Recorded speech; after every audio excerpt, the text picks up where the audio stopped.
Hey, it's the Chief bonding with board games and RPGs, and this is going to be something new. This is going to be my 2025 prediction game. I'm going to use a dice to pick my 5 different predictions, just so I come into it randomly.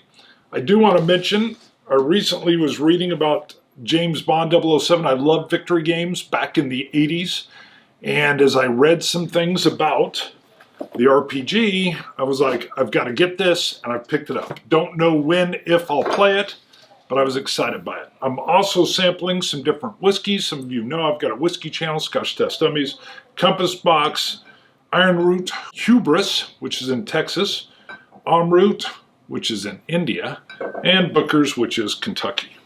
I'm not sampling them all. Well, maybe I've had 2. So, now, none of these are intended to offend in any way, nor will they be political, but there is some political stuff or individuals in here. But I want all people to watch. But I'm also a very small channel that is not extremely popular. So it probably doesn't really matter at all. All right, which one are we going to cover first? Got to make it a game. Oh, that's a 5, by the way. We'll talk about it. I will get 3 points. This is going to be scored at the end of the year. I'll get 3 points if I get one of these correct. 1 point for like a partial. And I'm going to make up what the partial is, but I'll have to like exert my authority at the end of the year to justify the point. I got a 5. So 1, 2, 3, 4, 5, 6, 7, 8, 9, 10. NVIDIA AI Media Robot Breakthrough. So I've got little crib notes on here. What I want to point out is, was it 2007 or 6 when Steve Jobs holds up his little iPhone, now I got a big one, and says that this is a media revolution. And I don't think I saw it live, but I caught the news that day, and I remember thinking, it's a phone. Clearly I didn't get it, that it was the world in your pocket and everything in the world. It was a phone. It was a video, it was a recorder, it was a GPS, it was everything in your pocket. Powerful, world changing. I think that's what's getting ready to come in 2025 with NVIDIA. The number one thing on this, so we'll get to Boston Dynamics and the robots in a bit, but I've been playing around with text to photo in order to create art for some of my solo role-playing games. Text and get a really good photo back is awesome. And then I started digging into it because my co-host for the Whiskey Show and I, before we did the Whiskey Show, Scotch Test Dummies, we had actually like written up a little kind of police drama sitcom comedy, and then we moved on to the Whiskey Show, and that took off and took all the time. But as I looked around, I started thinking, you know, this text getting to the point where I could probably do text to photo and do comic book cells, and maybe we could do a little comic book story that the art would be taken care of by AI. As I dug into that, I started to see text to actual video. And here's what I think is going to happen. You'll get to my Hollywood prediction, but I believe single creators like what you're seeing here, there's going to be millions of them that are so creative with their thinking and their writing that they'll be able to make movies as a one-person show. Little shorts, and then it'll grow, and there'll be so many people, millions doing it, that you're going to have some unbelievable stories that are going to start to be told via this medium. Same way YouTube is just so powerful in terms of getting out niche content. I think this AI revolution's going to do that for multimedia storytelling. On top of that, the robots are amazing. I've been watching Boston Dynamics as they hockey stick robots and all this kind of stuff. And you put in this NVIDIA super chip and, you know, maybe a robot's making dinner, mowing my yard. So I think that is what's going to come around in 2025. This chipset's going to start to take off. I think the media thing, which I was stunned was already there, but this is going to take it to the next level, move into full-blown movies via text. All right, should I shrink this down? Yes. So we will come down and just, how are we going to shrink it? Well, that was easy. It's a 1. So we'll take this. All right. Trump Mars shot. So what am I talking about? JFK, I've got the date here, May 25th, 1961, gives the decision to go to the moon. So we choose to go to the moon in this decade and to do the other things, not because they are easy, but because they are hard. So when I watched that speech, obviously I wasn't alive, I was born in 70, hopefully, obviously. But even now when I watch JFK's speech, it's the hopeful, it's the aiming up that is very impressive. You know, Sputnik had rocked the United States, and the idea of owning at least telecommunications and spy satellites, owning that upper atmosphere is key. We see that. They saw that. But that speech wasn't doom and gloom. It was hope and dream. And I think that's what's going to be coming now. So Musk has a great quote of a future worth getting excited about. So what I'm thinking may happen is a unifying, positive, forward-looking up speech about let's get to Mars. Let's unshackle, just like we did to get to the moon, and get there in 4 years. So JFK wanted to do it, I think it was in roughly 9, within the decade. And it was done. He was killed, but it happened. So, Trump Mars shot. I think you might get a speech really, really soon about that upward aim, and I love it. All right, 1, 2, 3, 4, 5, 6, 7, 8, 9. 6. All right. Hollywood greenlights 2 major fantasy R-rated gritty movies. Fantasy. So I'm talking more like, and I haven't looked into this at all, so I'm talking about greenlighting, not something that's already in the works. And I mean gritty. So like the first Conan the Barbarian, but modern day up. Kind of like Deadpool did it for superheroes. I think the fantasy genre is ripe for a major renaissance. I think it's a very fun, kind of a naughty, racy, Frank Frazetta style, unshackling this restrictive straitjacket of worrying about what everybody thinks or having to get in line, and actually like going rebel. And I think fantasy is perfect for that. What I'm saying in here, so not 1, but 2 are greenlit, and they'll have a major star, and it'll be like a major property behind it. So could that be D&D? I don't think they're going to go for it again.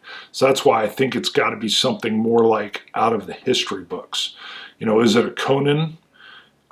Could be. Could it be something totally brand new? That would be awesome. But something that's just catches fire. For a point, it may not be Hollywood that does this. You've already seen my NVIDIA thing. What I do think will happen or start to happen is you're going to get millions of different individual stories being told by millions of creators all over the world using text, AI text to movie. And I think you're going to start to get some amazing stories that are going to just surface. And they're going to have very, very low overhead, because that's what it's going to liberate. You don't have to get the actors together. You don't have to have the locations. You don't have to have the film crew. You don't have to edit. It's all going to be done via a great storyteller creating these viable characters. And I think that might be what happens rather than a movie getting greenlit. But could be a combination of both. I'll give myself 1 point if there is just this AI fantasy renaissance that happens. All right, we're down to 2 very, very crazy ones here. Satanic Panic, Woke Joke, and D&D Dethroned. We're going to go odd, even. Odd, 7. Satanic Panic, Woke Joke. What? All right. For those that don't know, I think most do, Satanic Panic was in the 80s. I was there. I was 10 in 1980. I was at a week-long church retreat. Is the first time I played D&D. An older kid had it. We were all together, and he taught it. And it was great. I remember vividly, I was some kind of knight in armor with a big shield. We were fighting a dragon, which would have killed us immediately, but he was great at telling the story. The flame burst comes out, I step in front, I tell him I step in front, I block with the shield. It works, but he says the shield melts around my arm. Now we all know that would mean I wouldn't even be able to lift the darn thing. All kinds of damage would happen. And I don't remember anything else other than I had this very cool thing where I saved and stopped the damage, and I had this weird metal arm now. But the image in my mind, that was it. I was like, I like this. Now, I ended up going more apocalyptic, Twilight 2000, than fantasy D&D. But the Satanic Panic helped sales. It was an outside group that were trying to tamp down what we were all doing. And they actually helped amplify it. Now, I don't think that's what the woke joke is doing. My opinion on what the woke joke is.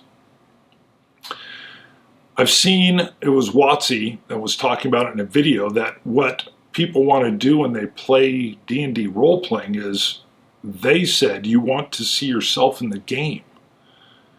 And because of that, everybody's got to be displayed, whether it's in the art or in the leanings or whatnot. I think some people, I've played some games where one guy's always a ranger, or suddenly we're in an apocalyptic and he's like the recon scout or whatever, or he's the sniper. So he's clearly seeing himself in it. So I know that happens.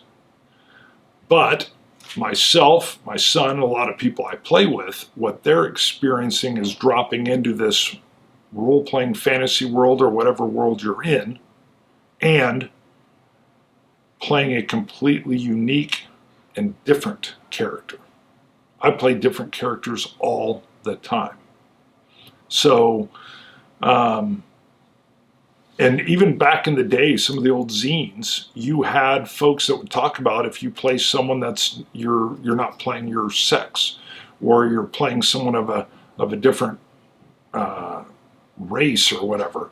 What's good is kind of actually try to think like, talk to someone, one of your friends, and figure out what's it like to be in their shoes so you can role play that accurately. So with Satanic Panic, I wanted to have a similar alliteration with woke joke. But here's what I'm coming at. The idea of the X rules and lines and veils and all of this nonsense. When we sat down and played in the 80s, you didn't talk about it sometimes, or at least I didn't. As an angsty teenager, I wasn't going to school saying, oh yeah, I played a role-playing game, because you were kind of you were the outcast that was playing this kind of game. I enjoyed it. If asked, I wouldn't deny it, but there was a price to be paid for playing role-playing games. You were a nerd. And the idea that in the 80s we were excluding people. No. You got anybody in that was interested, they were your friend. If they were interested in playing, come on in. Let's have fun with this. What you usually got was, heck, you got it with video games. You play video games? Yeah, I love Atari. So there was a big push of people that were into like physical sport, or get outside, do stuff, versus why are you playing video games? Or I love to read books too. And but I learned via my book reading love, which started in 6th grade, Mr. Reibel, thank you, that I liked what I liked, and I didn't care what you thought about it. So if someone said, why are you reading so much? I'd go, because I love it. It's awesome. And then what I learned is, what are they going to say to that? Sometimes they go, book nerd, walk off. Great. Other people would gravitate to you. So, Satanic Panic woke joke. I think it's been displayed. This idea that the player can be scared by spiders or clowns or whatever scary thing, and then they make the X symbol, and the DM or the GM or the referee has to pivot away from that. No, If I had a player at my table that said it the clown in It scares the bejesus out of me. A clown's going to show up and scare their character. Now, nothing gross. Yes, I do believe that, like, my games are all PG-13. So we're not having, it's not porn. It's not role-playing porno. That's not happening. It's not like rude and profane language. But yeah, sometimes there's a little bit of hack and slash going on, or machine gun murder. So, Satanic Panic, woke joke. My prediction is that woke joke is going to be fully realized in 2025. Completely abolished. Right now it's under threat. People are realizing this X Factor stuff, or this lines and veils, it's terrible. But I think it's going to be fully trashed. Woke joke trashed 2025. We'll see. And the last one, D&D dethroned. What? Are you kidding me? Now I got a couple things for this. So first of all, WotC, Wizards of the Coast, has made and continues to make all kinds of missteps. The biggest one by far is the OGL license scandal. So those that don't know that, an open license, and there are a bunch of creators that can create 5e or books that facilitated whatever for D&D, and they could make money off of it. And Hasbro or WotC was trying to reel that back, and they just took a beating. Now there's been a bunch of other, things coming down that are weird missteps as well. In my opinion, big, large, bloated companies that have CEOs that don't really play the game, don't love it, is the problem, which is why we're in the midst of a renaissance. I backed several games in 2024 on Kickstarter and other places, and we're about to have, or are having, I think we are having a renaissance right now. But I'm going to predict D&D will be dethroned in 2025. That may not happen. D&D is still the big boys. By one of these games even, I'm going to get more specific. I should leave it vague. And a bunch of them start with D. Daggerheart, of course, Critical Role, one of the ones that really helped elevate what role-playing is. Their Daggerheart will come out in 2025. And because of their popularity, their reach, that may be enough to vault, Daggerheart into like the new #1. Maybe. It's going to be tough. Draw Steel. Well, this is from MCDM, and they know gaming. They know role-playing. They will put out a great product. The question is, will it actually make it by 2025? I don't know. We'll see. There's a lot of things that can slow down development. But their system looks interesting. Go look into that if you're interested in any of these. Discworld from Modiphius. Modiphius, huge company, very good. They'll do a nice book. And Discworld has its own Terry Pratchett fans. Guards, I think, was my favorite. Yeah, probably. Dolemwood, ordered, should be here soon. Thought it was going to come in 2024. It should be here like February 2025. That's Exalted Funeral, Necrotic Games. And it's the, not old D&D, but it's the BX, Basic and Advanced Edition. Dolemwood is its own world, and it's been very well play tested. There was, I think, a free or very inexpensive PDF on DriveThruRPG for a long time. I'm excited by it. I got the deluxe slipcase edition. Hello. DC 20, Dungeon Coach. This one may be it. His excitement, his attention to detail, his system building, his following is huge. DC 20 and the system that's going to come out of that, it could be something that just catches fire. It kind of already is. Now again, what I'm saying is that it's going to dethrone D&D. So all of these have been successful already. They should be coming out maybe 2025. I bet you there's some on this list with the art. They'll get pushed to 2026. Broken Empires from Trevor Duvall, Me, Myself, and Die. It's Sim Light, which I like because I'm more of a storytelling GM style player than somebody that's into the simulation. Sim Light catches me, and Trevor's working with the Mythic emulator system, Tanya, and that's being worked in there, and I love that system, and I watched all Trevor's stuff. His multi-camera angles, it's just amazing, and his voices. This one probably won't be the dethroner, just because I think it's going to be a little more niche, but I think it's going to be part of this bigger revolution that people are going to gravitate to. Cosmere, or Cosmere, Brandon Sanderson, Brotherwise Games. What did they get? Like $17 million on their Kickstarter? Unbelievable. Now, a big part of that is the fans of the book, because they knew they were getting beautiful art and all the history of all the locations that are referenced in Brandon Sanderson's books. So the book buyers who never play RPGs drove a lot of these sales. Now, I've read some stuff that the system here may not be too robust. Maybe that's true. I don't know. I didn't back this particular one. It looks gorgeous. I'm sure it will be gorgeous, but I haven't gotten into his books, so I thought, no need. I've got plenty of these purchased already and a bunch sitting on my shelf. What this does mean, though, is there's a lot of money that's pouring into our hobby, TTRPG. And the missteps by WotC are leaving the door wide open for correct steps by any one of these companies or other ones that are coming down. And we're in a magnificent time. And I have in here, if not dethroned, then at least 2 breakout hits from one of these on my list for a single point. So to dethrone D&D at this point of 2025, probably not possible.